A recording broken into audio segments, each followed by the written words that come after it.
नमस्कार आप सभी को। तो कैसे हो आप सभी? उम्मीद करता हूं बहुत अच्छे होंगे और अपनी अपनी स्टडी को बहुत अच्छे ढंग से कर रहे होंगे।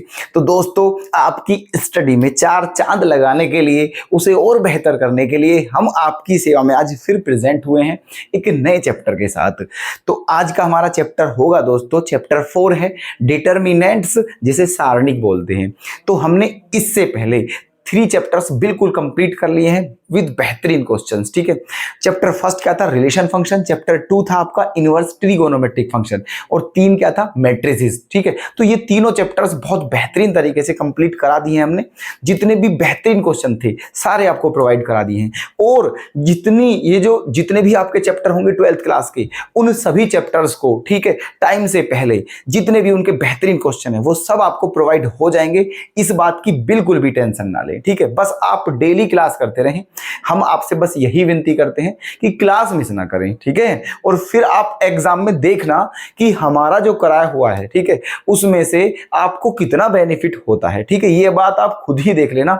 बस आप हमें थोड़ा सा बिलीव करिए और फिर आपको पता चल जाएगी, ठीक है, एग्जाम में कि हमारी बात में कितना वजन था। ठीक है, चलिए तो शुरुआत करते हैं आज की अपनी नई क्लास की। दोस्तों, बेहतरीन तरीके से क्लास को देखें, इसकी इंफॉर्मेशन समझें, क्योंकि आज ये इस चैप्टर की पहली क्लास है और इसमें हम आपको इस चैप्टर के बारे में सारी डिटेल्स बता देंगे, सारी इंफॉर्मेशन। कोई फॉर्मूला भी है इसका तो वो भी, ठीक है। और आप जानते हो कि चैप्टर की फर्स्ट क्लास मोस्ट इंपॉर्टेंट होती है, ठीक है, क्योंकि उसमें सारी डिटेल्स दी जाती हैं। अगर वही मिस हो जाए तो फिर जो सारी क्लासें होती हैं उनमें दिक्कत आती है। क्यों? क्योंकि ये जो इंफॉर्मेशन है, इन्हीं से क्वेश्चंस क्या होते हैं, इन्हीं से क्वेश्चंस होते हैं। ठीक है, और अगर यही आपकी छूट जाती है तो फिर क्वेश्चंस करने में दिक्कतें आती हैं। इसीलिए इस क्लास को मिस ना करें, सभी बेहतरीन तरीके से लें। और जो नोट करने वाले, और मैं तो ये बोलूंगा कि सब कुछ नोट करते चलें। ठीक है, नोट तो बिल्कुल करें दोस्तों, नोट करने की आदत तो बहुत अच्छी होती है। ठीक है, हाँ, नोट करने की आदत बिल्कुल बेकार नहीं है ना। तो चलिए शुरुआत करते हैं चैप्टर नंबर 4 नया, डिटर्मिनेंट्स। ठीक है, अब समझते हैं। देखो तो नया चैप्टर हमने शुरू किया है आपके सामने दोस्तों, ठीक है, जो कि एक बेहतरीन चैप्टर है एग्जाम के अकॉर्डिंग। ठीक है, और इंटरेस्टिंग भी है। तो प्लीज सभी ध्यान से समझिएगा, ठीक है। और कोई भी आपका डाउट बनता है तो आप हमें कमेंट के माध्यम से बता सकते हो। ठीक है, तो देखना, सबसे पहले हम समझते हैं डिटर्मिनेंट्स क्या है। ठीक है, और उसमें क्या क्या चीजें हैं जो हमें पढ़नी है। ठीक है, तो देखो डिटर्मिनेंट्स की सबसे पहले हम क्या देखते हैं? डेफिनेशन देखते हैं। ठीक है, क्या देखते हैं? डेफिनेशन। तो क्या है डेफिनेशन? देखना, if A is a square matrix of order n, then a number real and complex, ठीक है, associated to matrix A is called determinant of A, है ना। It is denoted by determinant A और mod of A और delta. ठीक है ना। अब समझिए, हम इसे अब आपको ट्रांसलेशन करते हैं हिंदी में, बिल्कुल बेहतरीन लैंग्वेज जो कि आपको समझ में आ जाएगी। ठीक है, देखना डिटर्मिनेंट, इसमें इसकी डेफिनेशन क्या है? If is a square matrix of, ठीक है, मान लीजिए आपको कोई मैट्रिक्स दिया हुआ है ए, ठीक है, कोई मैट्रिक्स दिया हुआ है ए जो कि क्या है? स्क्वायर मैट्रिक्स है। ठीक है, अगर आपको मान लीजिए एक मैट्रिक्स ए दिया हुआ है, एक स्क्वायर मैट्रिक्स है, ठीक है, जिसका ऑर्डर क्या है? एन। क्या ऑर्डर है?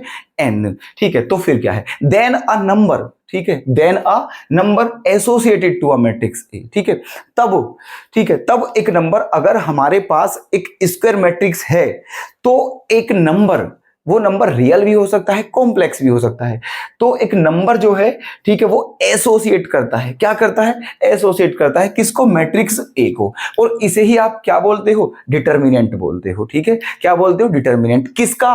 ए का। ए क्या था? मैट्रिक्स था, स्क्वायर मैट्रिक्स था, एन ऑर्डर का। ठीक है, तो एक ऐसा नंबर जो इसे क्या करते हो? एसोसिएट करता हो। ठीक है, तो उसे आप क्या कहोगे? उसे उस मैट्रिक्स का डिटर्मिनेंट कहोगे। ठीक है, और इसका सिंबल क्या होता है? इस डिटर्मिनेंट को डिनोट कैसे करते हैं? जैसे एरिया को ए से डिनोट करते हैं, है ना, वॉल्यूम को वी से डिनोट करते हैं, है ना, इसी तरह इस डिटर्मिनेंट को कैसे डिनोट करते हैं? तो इसे 3 तरह से डिनोट कर सकते हैं, 3 टाइप से। ठीक है, ऐसे भी लिख सकते हैं इसे, डिटर्मिनेंट ए मतलब DET ऑफ ए, ऐसे करके। ठीक है, डिटर्मिनेंट ए, इसे रीड करते हैं। या फिर आप इसे मोड ऑफ ए भी कह सकते हो, ऐसे करके मोड। ठीक है, वर्टिकल पोल होते हैं, ए को वर्टिकल पोल में लिख सकते हो आप। ठीक है, मोड ऑफ ए से रीड करते हैं। या फिर आप इसे डेल्टा भी बोल सकते हो। क्या बोलते हैं इसे? डेल्टा बोलते हैं, ट्राइंगल नहीं बोलते हैं, इसे डेल्टा रीड करते हैं। समझ गए?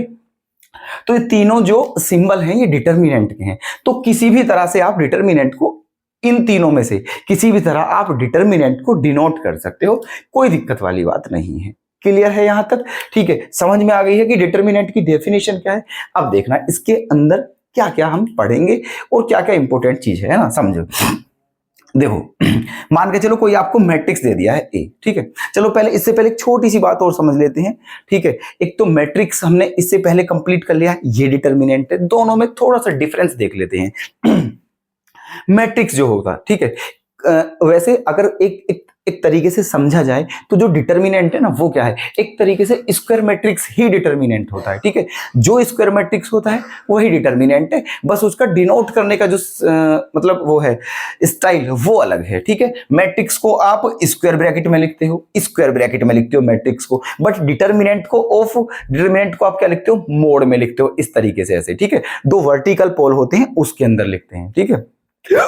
ये है जो आपका मैट्रिक्स होता है, उसके रो और कॉलम सेम भी हो सकते हैं, अलग अलग भी हो सकते हैं, but it remember always, don't forget it, कि जो डिटर्मिनेंट होगा उसका, ठीक है, रो और कॉलम सेम होंगे। दैट मींस ये है कि जो डिटर्मिनेंट होगा वो स्क्वायर मैट्रिक्स ही होगा। ध्यान रखना, determinant is always a square matrix, ठीक है ना। उसके रो और कॉलम हमेशा सेम होंगे। अगर उसके रो 3 हैं तो कॉलम भी 3 होंगे, अगर रो 2 है तो कॉलम भी 2 होंगे, ठीक है। रो और कॉलम कभी अलग नहीं हो सकते हैं, ये बात ध्यान रखनी है आपको, ठीक है।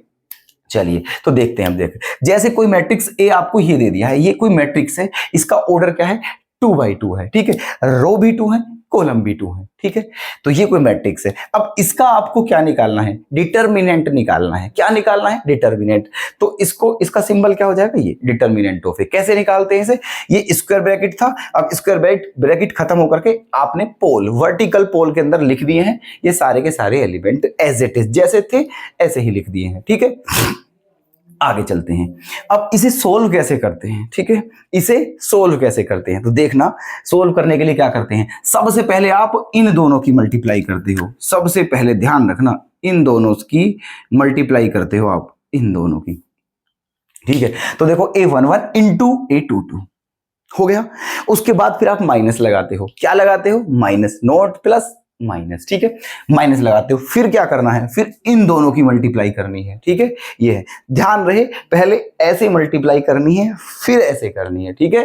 क्या करना है, पहले ऐसे मल्टीप्लाई करनी है, फिर ऐसे, पहले ऐसे, फिर ऐसे, पहले ऐसे, फिर ऐसे, समझ गए हो ना, ठीक है। और बीच में क्या लगाना है, माइनस, ठीक है। तो ऐसे ये मतलब इसे सोल्व कर लेते हैं, यहां से इसकी वैल्यू आ जाती है। क्लियर है यहां तक, कोई दिक्कत किसी को भी, है ना। चलिए आगे, अब आगे चलते हैं। देखो, इनवर्स ऑफ अ मैट्रिक्स, ठीक है।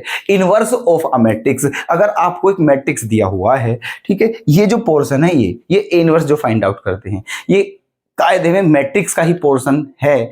और पहले, अब से कुछ साल पहले ये मैट्रिक्स के चैप्टर में ही होता था, ठीक है, लेकिन अब इसे डिटर्मिनेंट में एडजस्ट कर दिया गया है, ठीक है। तो अब इसे हम डिटर्मिनेंट में पढ़ते हैं, ए इनवर्स, ठीक है। जो किसी मैट्रिक्स का ए इनवर्स फाइंड आउट करते हैं वो डिटर्मिनेंट में पढ़ते हैं, पहले मैट्रिक्स में ही था ये, ठीक है। चलिए खैर, उससे क्या दिक्कत है। तो इनवर्स ऑफ अ मैट्रिक्स, कोई मैट्रिक्स है उसका इनवर्स कैसे निकालते हैं। मान लीजिए कोई मैट्रिक्स ए है और उसका इनवर्स फाइंड आउट करना है हमें, तो उसका सिंबल क्या होगा, ए इनवर्स। तो इसके लिए दोस्तों फॉर्मूला क्या होगा, adjoint of A upon mod of A, ठीक है। क्या formula, adjoint of A upon determinant of A कह सकते हो, मोड ऑफ ए कह सकते हो। क्लियर, मोड ऑफ ए आप जानते हो कैसे निकालते हैं, ऐसे निकालते हैं। ये अब एडजॉइंट ऑफ ए, अब आप सोचोगे ये नहीं भला क्या, ये एडजॉइंट ए क्या होता है, ठीक है, ये एडजॉइंट ए क्या होता है। तो इसलिए आप बिल्कुल चिंता ना करें, ठीक है। ऐसा कुछ भी नहीं होगा जो आपको एक्सप्लेन ना किया जाए बेहतरीन तरीके से।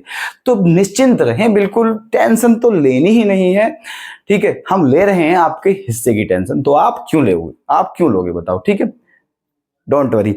तो देखना क्या बता रहे थे, हम बता रहे थे कि ये एडजॉइंट ऑफ ए क्या होता है, ठीक है। तो देखो, एडजॉइंट ऑफ ए, ठीक है, जो आपको मैट्रिक्स दिया होगा ना ए, हालांकि जब क्वेश्चन कराएंगे तब आपको बता देंगे विद डिटेल्स, नो प्रॉब्लम, लेकिन मोटा मोटा समझ लीजिए अभी भी, है ना। तो एडजॉइंट कैसे निकालते हैं? देखो सबसे पहले आपको एक मैट्रिक्स देगा, ठीक है, क्या देगा आपको? एक मैट्रिक्स देगा, है ना। फिर उसमें आपसे क्या पूछेगा कि इस मैट्रिक्स का इनवर्स फाइंड आउट करना है, ठीक है। तो उसका इनवर्स फाइंड आउट करने के लिए हमें क्या क्या चाहिए थे? एडजॉइंट ऑफ ए और ये चाहिए, ठीक है। तो एडजॉइंट कैसे निकालते हैं? जो मैट्रिक्स दिया हुआ है, ठीक है, सबसे पहले हम, ठीक है, उसके जो एलिमेंट हैं, उसके जो ठीक है कोफैक्टर हैं, ठीक है, उन्हें निकालते हैं कोफैक्टर, और वहां से एक और मैट्रिक्स तैयार करते हैं, ठीक है। और उस मैट्रिक्स, जो वो मैट्रिक्स तैयार होकर आता है उसके कोफैक्टर से, किसके कोफैक्टर से? ठीक है, जो मैट्रिक्स आपको दिया हुआ है उसके कोफैक्टर से एक और मैट्रिक्स हम प्रिपेयर करते हैं, और फिर उस मैट्रिक्स का मतलब ट्रांसपोज निकालते हैं। तो फिर उस मैट्रिक्स को क्या बोलते हो? ठीक है, एडजॉइंट ऑफ ए बोलते हैं, ठीक है। मतलब जो मैट्रिक्स ए दिया हुआ है उसके कोफैक्टर से बना मैट्रिक्स जो है, उस मैट्रिक्स का जो ट्रांसपोज मैट्रिक्स होता है उसे आप क्या बोलते हो? एडजॉइंट ऑफ ए बोलते हो, ठीक है। अब आप सोचोगे कि ये ट्रांसपोज क्या होता है, तो ट्रांसपोज मैट्रिक्स हम आपको बता चुके हैं पिछले चैप्टर में, ठीक है, कि ट्रांसपोज मैट्रिक्स क्या होता है। कोई भी मैट्रिक्स आपको दिया हो, उसकी रो को कॉलम, कॉलम को रो अगर आप बना देते हो तो वो ट्रांसपोज मैट्रिक्स बन जाता है, ठीक है। तो क्लियर है? तो बाकी अभी चिंता ना करें, ठीक है, जब क्वेश्चन कराएंगे तो बहुत अच्छे से समझा दिया जाएगा, नो प्रॉब्लम, ठीक है। ये हो गया आपका फॉर्मूला ए इनवर्स का, ठीक है। और mod of A not equals to zero होना चाहिए यहाँ, क्योंकि अगर मोड ऑफ ए ही जीरो हो गया किसी भी फ्रैक्शन का, अगर डेनोमिनेटर ही जीरो आता है तो उस फ्रैक्शन को तो आप डिफाइन ही नहीं कर सकते हो, वो तो नॉट डिफाइन हो जाती है। तो ध्यान रखना, mod of A not equals to zero होना चाहिए, ठीक है। आगे चलते हैं। अब देखना, ये ए इनवर्स है, अगर फिर इसका इनवर्स करते हो आप, ठीक है, मतलब ए इनवर्स का भी इनवर्स अगर करते हो आप, तो वो क्या होगा? वो ए होगा, ठीक है। कोई भी मैट्रिक्स है उसका इनवर्स मैट्रिक्स हमें पता है, और उस इनवर्स मैट्रिक्स का भी इनवर्स अगर हमें करना हो, ठीक है, तो वो किसके इक्वल आएगा? वो उस ए के ही इक्वल आता है, ठीक है, इनवर्स का भी इनवर्स। क्लियर है? आगे चलते हैं। देखो मान लीजिए आपको ए बी पता है, क्या पता है? A B. तो ए बी का जो इनवर्स होगा, ठीक है, ए बी क्या है? ए और बी दो मैट्रिक्स हैं, उनका क्या है? Product A B. तो उसका जो इनवर्स होता है उसका ये होता है सिस्टम, ठीक है। ए बी का होल इनवर्स बराबर क्या होता है? B inverse A inverse. पहले बी आता है और फिर ए आता है, ठीक है। ये बात हमने पीछे वाले चैप्टर में आपको बताई है मैट्रिक्स में, चिंता की कोई बात नहीं है। देखना जाके, पक्का बताइए 100%, ठीक है। आगे देखते हैं। अगर ये क्या था दोस्तों? ए बी का इनवर्स, ठीक है, तो क्या हो गया? B inverse A inverse. अब आप मान लीजिए अगर थ्री मैट्रिक्स आ जाए प्रोडक्ट में, जैसे ए बी सी का इनवर्स, तो ये क्या होगा? पहले लास्ट वाला, फिर सेकंड वाला, फिर फर्स्ट वाला। मतलब क्या है कहने का कि उल्टा चलते हैं। क्या चलते हैं? उल्टा, ठीक है। जो लास्ट में है वो पहले आता है, फिर वो पहले, फिर लास्ट में जो सबसे पहले है वो सबसे बाद में आता है। बात खत्म, ठीक है। आगे चलिए, यहां आते हैं, चलो ठीक है। अगर आपको कोई ट्राइंगल दिया हो, मान लीजिए कोई ट्राइंगल है एबीसी, और इसके वर्टेक्स क्या दे रखे हैं आपको? x1 y1 x2 y2 और x3 y3। तो इस ट्राइंगल का आपको एरिया फाइंड आउट करना है, ठीक है। क्या? विद हेल्प डिटर्मिनेंट से, ठीक है, डिटर्मिनेंट की हेल्प से। तो क्या करोगे आप? ठीक है, तो फिर देखो ऐसे करना है आपको, 1/2 area of triangle ABC, 1/2 determinant x1 x2 x3 y1 y2 y3, और थर्ड कॉलम में क्या है? 1 1 1, ठीक है। First column x1 x2 x3, second column y1 y2 y3, और थर्ड कॉलम 1 1 1। तो इसे सोल्व करके जो आएगा, ठीक है, वो आपका क्या होगा? ठीक है, इसका एरिया हो जाएगा ट्राइंगल का, ठीक है। क्लियर है यहां तक? चलिए अब देखो, एक समस्या और है। क्या है? अगर कोई ट्राइंगल है, उसके 3 वर्टिसेस हैं, ठीक है, और बोल दिया है आपको कि ये कूलिनियर है। क्या है? कूलिनियर। कूलिनियर को बोलते हैं समरेख।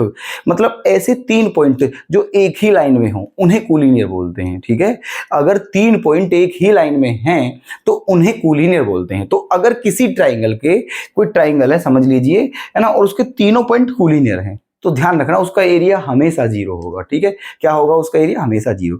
ऐसा ट्राइंगल जिसके तीनों वर्टेक्स कूलिनियर हैं तो उसका एरिया ऑलवेज 0 होता है। इट्स रिमेंबर, ध्यान रखना, ठीक है, भूलना नहीं ये वाली बात। क्लियर है? तो ये इस चैप्टर में दोस्तों, ठीक है, जो डिटेल्स हमने बताई है यही इंपॉर्टेंट है ना। और इसे आपने ध्यान से समझ लिया होगा। अगर और कोई जरूरत पड़ती है किसी भी चीज की तो वो आपको बता दिया जाएगा, टेंशन बिल्कुल नहीं लेनी है, ठीक है। और ये सारा आपने ध्यान से समझ ही लिया है, ठीक है, ओके। रिवाइज वीडियो करके देख लेना एक बार, अगर फिर भी कोई दिक्कत हो, ठीक है। और नोट जरूर कर लेना प्लीज भाई, नोट जरूर करते चलें, बस इतनी रिक्वेस्ट है हमारी आपके लिए। ये डिटेल्स जो लाते हैं सच में बहुत सर्च करके जो जो इंपॉर्टेंट है, बेफालतू की चीज आपको कुछ नहीं बताई जा रही है दोस्तों, ध्यान रखना। क्लास में टू द पॉइंट स्टडी हो रही है आपकी, टू द पॉइंट। तो जो भी बता रहे हैं कुछ भी बेफालतू की चीज नहीं है, एवरीथिंग इज इंपॉर्टेंट, ठीक है। जो भी आपको इस चैनल पर बताया जा रहा है वो सब कुछ इंपॉर्टेंट है, कुछ नहीं छोड़ना है, ध्यान रखना ये बात, ठीक है।